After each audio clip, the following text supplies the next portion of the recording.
Hi guys, welcome back sa ating YouTube channel at sa Facebook page na rin. Isa na namang araw dito sa Bukirin. Ayan, so nakikita natin guys, nagtatanim yung ating mga magsasaka dito. Taniman ito guys ng corn. Nandito nga pala tayo guys bilang partnership sa First Bicol Diversified Farming Expo.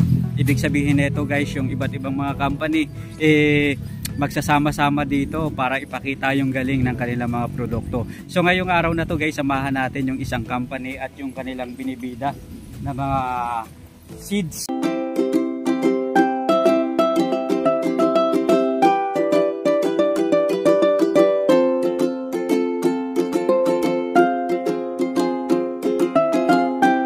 Sir, magandang araw po. Ano pong pangalan nyo, boss? Magandang umaga po. Ako po si Joshua Rehinaldo. Ako ang representative ng Bioseed Research Philippines dito sa buong Bicol region. So kami po dito sa First Bicol Diversified Farming Expo dito sa Salogon, San Jose, Camarines Sur. Kami po ay may entering dalawang variety dito po sa Corn Derby dito sa Salogon, San Jose, Camarines Sur. Unang-una pong variety ay si Healer 101G at si Healer 102G. Ano po, ang pinagkaiba po nitong dalawang variety na ito is high population ang si Healer 102 at low population naman si Healer 101G. So ang karakteristik po ni Healer 101 is magkapareho po ang kanyang bunga. Ano ang kagandahan niya, pareho ang bunga. Sunod ay yung butil niya is puno hanggang dulo. And also matibay sa tagtuyot. Ano po, kahit tag-init matibay po itong si Healer 101. Yung third naman po is si Healer 102 is high population. Ito po ay may recommendation na 60 by 20 centimeters ang planting distance per hectare. So sa isang hektarya po ay gagamit po tayo dito ng dalawang bag. Ano po, at ang kagandahan pa po ni Healer 102 is maliliit lang ang kanyang busal or yung kanyang cubs.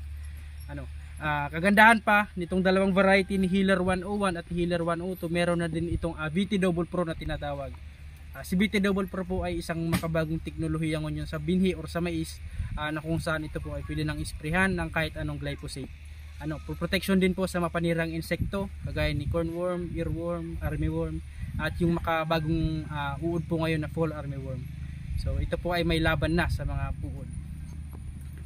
Dito sir, magkano po on average yung SRP ng seeds sa company nyo? So ito pong seeds namin dito po sa Bicol region ay wala pa po kami sa market. More on government pa lang po yung seeds namin. Siguro soon as possible makapasok kami sa general trade. Ibig sabihin po nito sir, etong seed nyo po, ito po yung mga pinamimigay ng ng government para itanim ng ating mga magsasaka. Ito po ay naipimigay na din ng Department of Agriculture Regional Field Office number 5 nung nakaraang season, last season, naipimahagi na po sa mga magsasaka.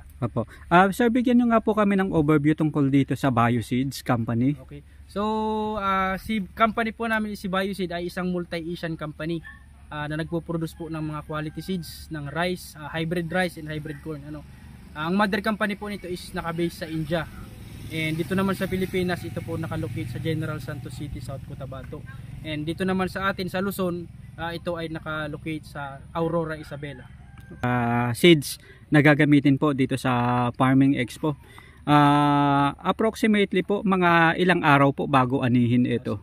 So ito pong variety na Healer 101 is 112 days po bago po anihin. Yung isang variety na Healer 102 is 108 days. So ang pinagkaiba po nila, mas mabilis pong anihin si Healer 102. So kapag tag-init po, medyo napapaaga pa po itong anihin. Ibig sabihin mas mainit, mas maagang gamitin. Ibig sabihin sir, on average yung mais ilang araw talaga yung on average yung mga normal na seeds na ginagamit, on average ilan talaga dapat yung araw na tinatanim sila bago anihin? Depende po yan sir sa variety. So dito po sa amin kung 112 days, approximately 110 to 112 days pwede na po ito, ready to harvest na po. Ibig sabihin maganda po Yes po, napadali. Ito naman po sir, pagdating naman sa klima na pabago-bago, lalong na dito sa Bicol region, minsan biglang may low pressure, minsan naman kulang sa tubig. Okay lang po ba itong mais na ganitong klase? Sa pabago-bago pong panahon, syempre po hindi po natin makaligtaan na ito pong panahon nito is makaka-apekto sa ating harvest. So pero kapag gumamit tayo ng mga hybrid, lalo na ang Healer 101 at Healer 102G, pwede pa tayong bigyan ng magandang ani. Opo. Ano po, dahil may mga site tayo na medyo dinaanan na ng masamang panahon, pero ito po ay nakaani pa siya ng maganda. Opo. Anong po ang inaasahan natin kapag ito ang tinanim ng mga magsasaka natin? Pagdating sa output, pagdating sa result ng na pwedeng ibigay sa mga magsasaka natin. So, sa result po, ito po ay makakaasa kayo na kaya kayong bigyan ng mataas na ani. Ano po, na ito ay may average na 10 to 12 metric tons per hectare. Pero dito po sa Bicol region, nag-average lang po tayo ng 8 to 10 metric tons per hectare yung kanyang potential na harvest. Opo. Ano sir yung mga nagiging dahilan, halimbawa bakit nababawasan yung ani ng mga magsasaka pagdating sa pagtatanim ng corn?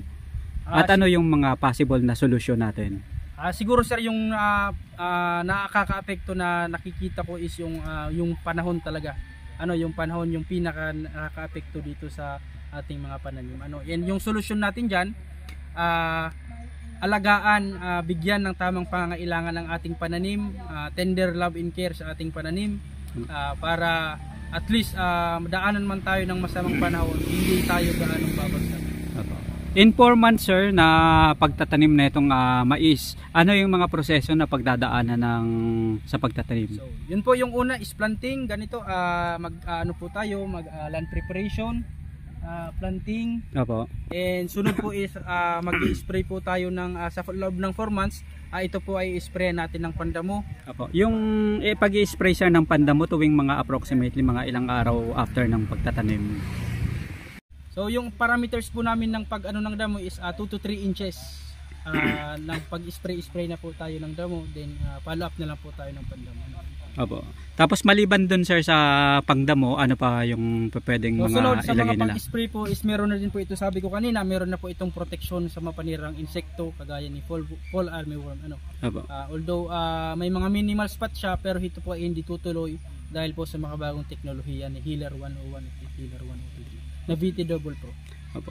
Compared sir sa ibang mga seeds, ano po yung pinaka panlamang nitong seeds na gagamitin natin dito? So ito kumpara po ay sa magandang iba. klase po talaga ng mais. So malalaki, mahahaba ang kanyang bunga, puno hanggang dulo ang kanyang butil. Opo. And yun po, mataas umani. Ibig sabihin sir, sa isang puno, maraming ani, tapos sa bawat ani, sa bawat peraso ng mais, marami pang makukuha. Marami pong butil ang ano. Opo. Ito naman sir, magkano na po ang presyuhan ngayon ng mais sa market? Sa market po, yung mais po natin is nasa 17 pesos per kilo po ata yung Opo. ano natin. Opo. Etong pagtatanim po sa ganitong buwan, sa inyo po, base sa karanasan ninyo, base sa mga magsasaka na nakakausap ninyo, ano po yung ideal month na dapat magtanim yung magsasaka ng mga mais? Sir, ito po sa base sa inyong karanasan, base sa nakakasalamuhan yung mga magsasaka magtatanim ng mais, ano po yung mga ideal month na magandang magtanim ng mais? So, sa karamihan po na magsasakang na-encounter ko is mas gusto po nila yung May, June, ganyan po. And also pagdating po ng November hanggang December to January. Ibig sabihin sir, yun talaga yung magandang magtanim ng mais para at least yung pag-ani is sulit na sulit po. Ano? Ayan. Ano po yung mga advantage naman sa mga variety na katulad nito na ito po hybrid po ito, ano? Ano po yung kaibahan ng hybrid sa hindi hybrid na mga seedlings? So ito po, pag sinabi po natin kasing hybrid, talagang mataas po siyang umani, ano. Then talagang bibigyan tayo nito ng tamang ani, gusto nating ani, kung sakaling maibigay po natin ang tamang pangailangan ng ating pananim. Ito pong Bioseed Healer Hybrid Seed Corn Genetics for Improved Agriculture po, ano. Ito sir, anong klase o pamamaraan ng pagtatanim ideal na gamitin para dito? Pwede bang hasik? Pwede ba yung itatanim talaga na diretso? O So, paano po? Sa ngayon po, ang kasanayan po nating paggamit ito is yung manual so, yung ano po namin ng pagtanim dito is manual planting. Ano po? Yun po. So, anyayahan nyo po sila na gamitin itong seedlings nyo sa pagtatanim ng mais. So, farmer, ay kayo po ay inaanyayahan kong gumamit or tangkilikin ang aming variety na si Healer 101 at si Healer 102G. Ano po, nakakasigurado tayo na kapag gumamit tayo ng variety na ito, nasa kalidad, ani at kita, tiwala ka. Salamat po. Ayun. So maraming salamat po sir sa dagdag kaalaman at pag-share nyo sa amin itong seeds na galing sa company ninyo. Ano po yung pinaka-advice ninyo sa mga magsasaka para makuha nila sir yung target na ani nila, lalong-lalo na sa pagtatanim ng corn? So yun lang po, ang pinaka-advice ko po sa mga farmer is tutukan, alagaan ng mabuti ang ating mga pananim at bigay ang tamang pangangailangan, and also masunod natin yung company protocol pagdating po ng fertilization, and most especially po kapag nakisama ang magandang panahon, tsak makukuha po natin yung mataas na ani. Ayan. So sir, maraming salamat po. Ayan, sa pagpapaunlak nyo sa amin ng panayam at syempre pagpapakilala nyo sa amin ng company ninyo. So maraming salamat po at wish natin yung mga magsasaka natin is maging maganda yung ani. Thank you very much po sir. Thank you po. Ayan, thank you. Ayan. Ano po ulit yung pangalan nyo, boss? Ako po si Joshua Rehinaldo. At tapos yung company nyo po at yung Bioseed position Research Philippines. Ako po ang territory lead ng Bioseed Research. Ayan, maraming salamat po sir. Thank you very much po.